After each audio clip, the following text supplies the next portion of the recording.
মিষ্টি আর শেফা দুজনের রেস্টুরেন্টে ঢুকে সুন্দর একটি টেবিল দেখে চেয়ারে বসলেন। দুজন কথা বলতে বলতে শেফার চোখ পড়ল শেফার প্রেমিক রাহুলের উপর। শেফা দেখতে পেলেন রাহুল আর রাহুলের এক ফ্রেন্ড বসে খাবার খাচ্ছে। শেফা চিন্তা করতে লাগলেন, সকালে আমি ফোন দিলাম, আমাকে বলল জরুরি কাজ আছে, আর এখন বন্ধু এনে হোটেলে খাবার খাওয়া হচ্ছে। দেখি খাবার খেয়ে কোথায় যায়। রাহুল আর ইমরান দুজন খাবার খাচ্ছে আর গল্প করছে। একটা সময় ওদের খাওয়া প্রায় শেষের দিকে ওয়েটারের কাছে এসে একটি বিলের পেপার দিয়ে বললেন, স্যার 450 টাকা বিল হয়েছে। জবাবে রাহুল বললেন, আমাদের বিলটা তালুকদার ভাইয়ের নামে লিখে রাখেন, আমরা তালুকদার ভাইয়ের লোক। ওয়েটার বললেন, স্যার এই বিষয়ে আমি কিছু বলতে পারি না, ম্যানেজার স্যার আছেন, আমি ওনার সাথে একটু কথা বলে আসি।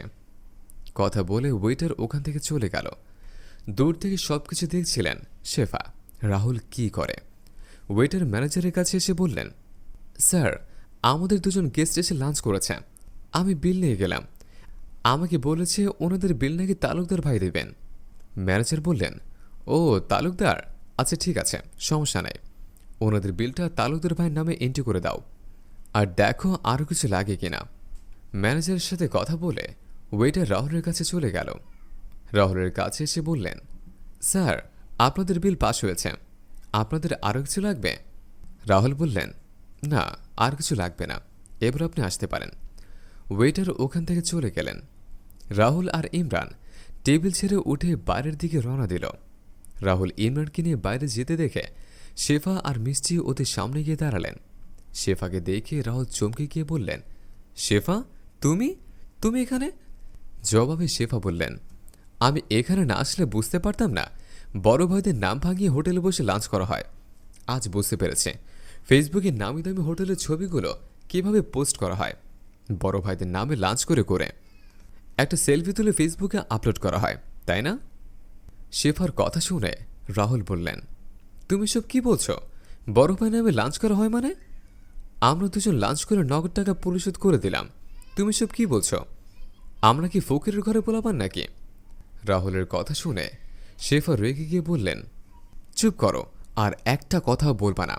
তোমার মতন একটা ছোট লোকের সাথে আমার ভালোবাসার সম্পর্ক হয়েছে, এটা আমার ভাবতেই অবাক লাগছে। হোটেলে লাঞ্চ করে যার পকেটে টাকা থাকে না, অন্যের নাম ভাঙিয়ে খেয়ে চলে যায়, আমার মিথ্যে কথা বলা হচ্ছে পকেট থেকে টাকা দিচ্ছ। আমি এখন ওয়েটারকে ডাক দিব। ওয়েটার শেফার পাশে এসে জিজ্ঞেস করলেন, জি ম্যাডাম, আমাকে ডেকেছেন, কিছু বলবেন? জবাবে শেফা বললেন, ওনাদের কত টাকা বিল হয়েছে? জবাবে ওয়েটার বললেন, 450 টাকা।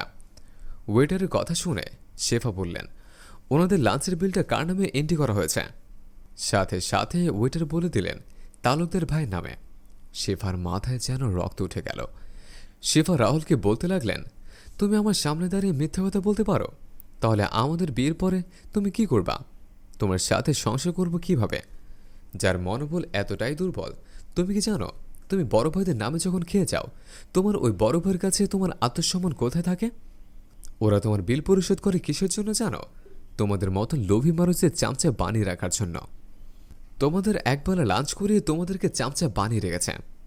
তোমাদের যখন ডাকবে, যেখানে পাঠাবে, তোমরা সেখানে যেতে বাধ্য হবে। কেন অন্যের পকেটের একবেলা লাঞ্চ করে সারা জীবন চামচা হয়ে থাকবা?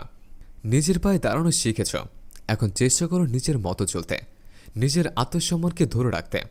অন্যের কাছে কেন ছোট হবা? এভাবেই শেফা রাহুলকে ইচ্ছে মতন রাগারাগি করে শেফা মিষ্টিকে নিয়ে ওখান থেকে চলে গেল।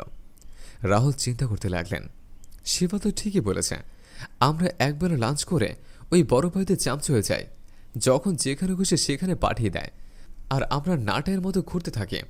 এখন বুঝতে পেরেছে আমাদেরকে কিসের জন্য বিভিন্ন হোটেলে লাঞ্চ করানো হয়।